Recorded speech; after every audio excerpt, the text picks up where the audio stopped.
అంటే పేదల పక్షాన ప్రభుత్వాలు ఆలోచన చేయాలి. మన బంజారా అక్క తెల్లలకు అనేక కష్టాలు చూసినాం తెలంగాణ రాకముందు. తండాలలోకి అప్పుడు పోతే తెలంగాణ రాకముందు సూర్యాపేట దగ్గర ఆడబిడ్డల్ని అమ్ముకున్నటువంటి పరిస్థితి ఉండే అప్పుడు. కానీ ఇప్పుడు నెమ్మదిగా బయట పడుతున్నాం, గడ్డకు పడుతున్నాం. కానీ ఇంకా పేదరికం మొత్తం పోలేదు. ఆ పేదరికం పోవాలంటే తండాల మీద ప్రత్యేకమైనటువంటి దృష్టి ప్రభుత్వాలు పెట్టాలి. ఏదైతే ఎస్టీల కోసం సపరేట్గా ఫండ్ వస్తుందో ఆ ఫండ్ ఖచ్చితంగా తండాలలోకి పోయే విధంగా మనందరం కూడా ఎంటబడాలి. మనందరం ప్రత్యేక కార్యాచరణ తీసుకోవాలి. ఇవాళ తెలంగాణ జాగృతిలో మరి ఒక ఎస్టీ వింగ్ ఉన్నది, అది అన్ని చోట్ల ఉంటుంది. కానీ తెలంగాణ జాగృతి మెయిన్ బాడీ మొత్తంలో ప్రధానంగా ఒక వర్కింగ్ ప్రెసిడెంట్గా రూప్ సింగ్ అన్నను పెట్టుకోవడానికి ఒకటే ఒక కారణం. ఎందుకంటే వెనుకబడ్డ జాతిని ముందుకు తీసుకురావాలంటే ఒక ప్రత్యేక కార్యాచరణ ఉండాల్సిందే. కేవలం డబ్బులే కాదు. ఏం చెప్పారు సేవాలాల్ మహారాజ్ గారు? సామాజిక న్యాయం ఉండాలి, స్వాభిమానం ఉండాలి అని చెప్పారు. స్వాభిమానం ఎప్పుడు నిలబడుతుంది? మనం నాయకులమైనప్పుడు స్వాభిమానం నిలబడుతుంది. ఖచ్చితంగా బంజారా బిడ్డలు మంచి పొజిషన్లో ఉండాలి, నాయకత్వంలో వారికి మంచి రిప్రజెంటేషన్ ఉండాలని మనస్ఫూర్తిగా నేను కోరుకుంటా ఉన్నాను. ఏదైతే మన తండాలో మన రాజ్యం అని కొట్లాడినామో తెలంగాణ వచ్చినాక ఇవాళ అది నిజమైంది. ఇవాళ తండాలో నేను ఒకటే కోరుతా ఉన్నా, యువమిత్రులందరూ కూడా మీరు వెళ్ళాలి, నాయకత్వం వహించాలి. చదివినటువంటి చదువు కేవలం ఎక్కడ ఉద్యోగం చేయడానికే కాదు, మన తండాలో వెలుగులు నింపడానికి కూడా పనిచేయాలి. కాబట్టి యువమిత్రులు, యువకులు ఖచ్చితంగా తండాల నుంచే నాయకత్వం నేర్చుకోవాలి. రాబోతా ఉన్న ఎంపీటీసీ జెడ్పీటీసీ ఎన్నికలు నాకేందిలే ఎన్నికలలో ఎవరో పోటీ చేస్తారు అనుకోవద్దు. మనం పోటీ చేయాలి, పోవాలి, ప్రాక్టీస్ చేయాలి, నిలబడాలి, ఫైట్ చేయాలి. అప్పుడే యూత్కి లీడర్షిప్ వస్తుంది. అది ఆడపిల్లైనా మగ పిల్లలైనా యువతకు లీడర్షిప్ రావాలంటే పోయి మీరు అక్కడ అడుగు పెట్టి ఉండాలి. నేను హైదరాబాద్లో ఉంటా కానీ నాకు అక్కడ లీడర్షిప్ ఇవ్వమంటే ఎవరు ఇయ్యరు. అందుకని ఎవరైతే లీడర్షిప్ చేయాలనుకుంటారో ఖచ్చితంగా గ్రామాలకు తరలాలని చెప్పి నేను కోరుతా ఉన్నాను. అదేవిధంగా మరి తండా నేను పోయి చూసిన తండాలు గ్రామ పంచాయతీలు అయినాయి, కానీ బస్సు వస్తలేదు, రేషన్ షాప్ వస్తలేదు, సపరేట్గా అంగన్వాడీ లేదు, ఒక ప్రైమరీ స్కూల్ లేదు. ఏఎన్ఎం ఉంటే ఆమె 10 తండాలకు కలిపి ఒక ఆమె ఉంటే ఎప్పుడు వస్తుందో ఎప్పుడు రాదో అనేటటువంటి పరిస్థితి ఉన్నది. ఇవి కొద్దిగా మారాలంటే ఏదైతే నిధులు మనకు వచ్చినాయో, గ్రామ పంచాయతీలుగా వచ్చినాయో, నేను ముఖ్యమంత్రి గారిని డిమాండ్ చేస్తూ ఉన్నా, ప్రతి తండాకు మీరు సపరేట్గా 25 లక్షల రూపాయలు ఇవ్వాల్సిందే. అక్కడ గ్రామ పంచాయతీ ఆఫీసులు కట్టాల్సిందే, అంగన్వాడీలు కట్టాల్సిందే, రేషన్ షాపులు పెట్టాల్సిందే. దానికోసం ప్రతి తండాను ఫోకస్ చేయాలని చెప్పి నేను డిమాండ్ చేస్తూ ఉన్నా. మరి అదేవిధంగా హైదరాబాద్లో జిహెచ్ఎంసీ ఎన్నికలు వస్తూ ఉన్నాయి. ఈ జిహెచ్ఎంసీ ఎన్నికలలో కేవలం 5 సీట్లు బంజారాలకు ఇస్తున్నామని చెప్పారు. ఎందుకు ఇస్తున్నారు అని అంటే దానికి ఏమీ లాజిక్ లేదు. ఎందుకోసము అని అంటే 6% మాత్రమే పట్టణాలలో ఉంటారని చెప్తా ఉన్నారు. మరి జనాభా లెక్కలు ఎప్పుడు చేసిరు? మీరు 2011లో చేసిరు. ఆ లెక్కలతో ఇప్పుడు లెక్కలు సరిపోతాయా? ఇప్పుడు లెక్కలు కంపేర్ చేయగలుగుతామా? అంటే 300 సీట్లలో కేవలం 5 సీట్లు మాత్రం ఎస్టీలకు రిజర్వేషన్. ఆ ఎస్టీలలో మళ్ళీ ముఖ్యమంత్రి గారు ఈ విషయంలో చాలా ముందట పడి బంజారాలకు ఇతర ఎస్టీ జాతులకు లొల్లి పెట్టిస్తూ ఉంటాడు ఆయన ఎప్పుడు కూడా. కానీ నేను ఒకటే రిక్వెస్ట్ చేస్తున్నా, మనకున్న రిజర్వేషన్లో మనం అన్నదమ్ములం అందరం కలిసి కూర్చొని మాట్లాడి పంచుకొని అందరం బాగుపడాలనే ఆలోచన చేయాలి తప్పితే కొట్లాడుకుంటే ఎవరు కూడా ముందుకు పడే పరిస్థితి ఉండదు. కాబట్టి జాగృతిలో ప్రయత్నం చేసినాం, బంజారా టీం సపరేట్గా పెట్టుకున్నాం, ఆదివాసీ టీం కూడా బలంగా పెట్టుకున్నాం. ఎందుకంటే ఆదివాసీల హక్కుల కోసం కూడా మనం కొట్లాడతాం, బంజారాల హక్కుల కోసం కూడా మనం కొట్లాడతాం.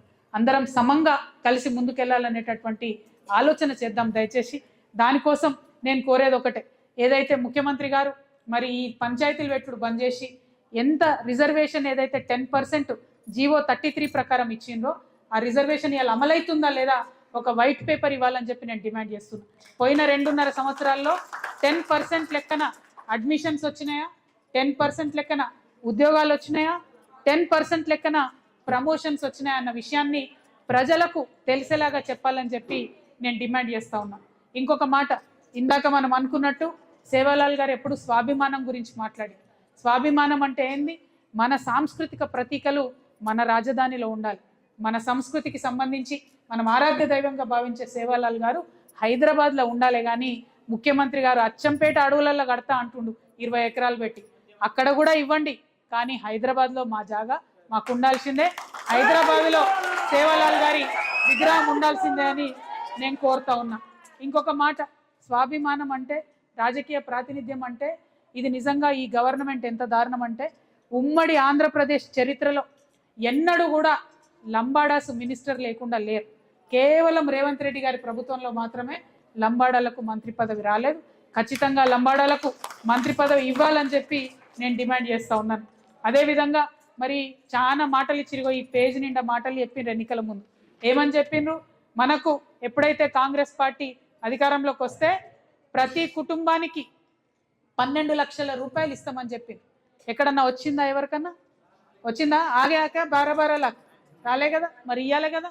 అదేవిధంగా ప్రతి కాంట్రాక్ట్లో ఎస్టీలకు అవకాశం ఇస్తామని చెప్పారు, దాని గురించి ఊసేలేదు.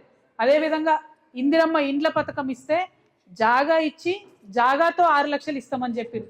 ఇప్పుడు మా పున్నిబాయి మా దేవిబాయి మాకు లొల్లి పెడతా ఉంటుంది, మా గల్లీలో ఉన్న ఇండ్లే గుంజుకుంటా ఉన్నారని చెప్పి కొత్త ఇండ్లు ఇచ్చుడు మాట అటు ఉంచి. అందుకే నేను డిమాండ్ చేస్తా ఉన్నా, ఏదైతే మీరు ఇందిరమ్మ ఇండ్లు ఇస్తారని చెప్పిండ్రో జాగా ఇవ్వండి, ట్రైబల్స్కి 6 లక్షల రూపాయలు కూడా ఇవ్వండి అని డిమాండ్ చేస్తున్నాం. ఇక మా అన్నదమ్ములందరికీ తెలుసు అసైన్డ్ భూములు ఇచ్చిండ్రు అప్పట్లో మనకు. ఆ ఇచ్చిన అసైన్డ్ భూములు అన్నీ కూడా ఏ ప్రాజెక్ట్ కట్టినా మొదలొచ్చి అసైన్డ్ భూములు గుంజుకుంటారు, ఏ రోడ్ వచ్చినా మొదలొచ్చి అసైన్ ల్యాండ్ గుంజుకుంటారు. అంటే హక్కులు పూర్తిగా లేవు ఆ భూమి మీద, కాబట్టి గుంజుకునేటటువంటి పరిస్థితి ఉంది. రేవంత్ రెడ్డి గారు మేనిఫెస్టోలో పెట్టిండ్రు, నేను వచ్చినాక అసైన్డ్ భూముల మీద మాట తీసుకుంటా, అసైన్డ్ భూముల మీద చర్య తీసుకుంటా అని. కానీ ఇంతవరకు ఒక మీటింగ్ పెట్టినట్టు కానీ దాని మీద ఒక ఆలోచన చేసినట్టు కానీ కనబడలేదు. రేవంత్ రెడ్డి గారు అసైన్డ్ భూముల మీద ఖచ్చితంగా ఒక స్టాండ్ తీసుకోవాలని చెప్పి డిమాండ్ చేస్తూ ఉన్నాం. అట్లానే పోడు పట్టాలు చాలా మందికి మాకు ఇంకా రాకుండా ఉండిపోయినాయి, కొన్ని అంతకుముందు చేసుకున్నాం, ఇంకా కొన్ని చేసేటివి ఉన్నాయి. మరి పోడు పట్టాల పంపిణీ ఖచ్చితంగా చేయాలని ముఖ్యమంత్రి గారు డిమాండ్ చేస్తూ ఉన్నాం. At the same time 3 ST కార్పొరేషన్లు పెడతామని చెప్పారు. ఒకటి సేవాలాల్ గారి కోసం, సేవాలాల్ గారి పేరు మీద లంబాడాల కోసం, ఇంకొకటి ఆదివాసీ కార్పొరేషన్, ఇంకొకటి ఎరుకల కార్పొరేషన్. ఈ 3 పెడతామని చెప్పిండ్రు, ఇంతవరకు వాటి ఊసేలేదు. కాబట్టి వీటి మీద ఆలోచన చేయాలని ప్రభుత్వాన్ని డిమాండ్ చేస్తూ ఉన్నా. ఇక పోతే ఐటీడీఏలు, ఇప్పుడు ఉన్న ఐటీడీఏలనే మొత్తానికి మొత్తం డబ్బులు ఇవ్వకుండా, ఉద్యోగాల రిక్రూట్మెంట్ లేకుండా ఆగమాగం చేస్తూ ఉన్నారు. కానీ మేనిఫెస్టోలో మాత్రం ప్లేన్ ఏరియాస్లో కూడా ఐటీడీఏలు పెడతామని చెప్పారు. మళ్ళీ ఒకసారి గుర్తు చేస్తున్నా, మీరు మేనిఫెస్టోలో చెప్పిన ప్రకారం నల్గొండలో, నిజామాబాద్లో, మహబాద్లో, మరి మహబూబ్ నగర్లో, ఖమ్మంలో వీటన్నిటిలో కూడా మరి ఐటీడీఏలు పెట్టాలని చెప్పి నేను కోరుతా ఉన్నా. ఇక అన్నిటికన్నా ముఖ్యంగా విద్యార్థులు, వారికి ఏం చెప్పిండ్రు? ఇక చెప్పడం విన్నప్పుడైతే అసలు రాహుల్ గాంధీ గారు, ప్రియాంక గాంధీ గారు, సోనియా గాంధీ గారు అందరితోనే అబద్ధాలు ఆడిచ్చి గ్యారెంటీలు పెట్టి ఇంటింటికి వంచిరు. మీకు గుర్తుండొచ్చు ఏం చెప్పిండ్రు?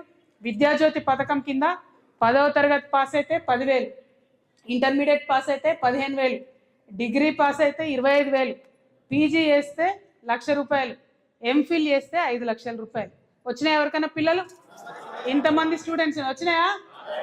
అరే కైకో హాత్ నీచే ఆయా క్యా? నయా అయినా కిసికో ఆయా? నయా.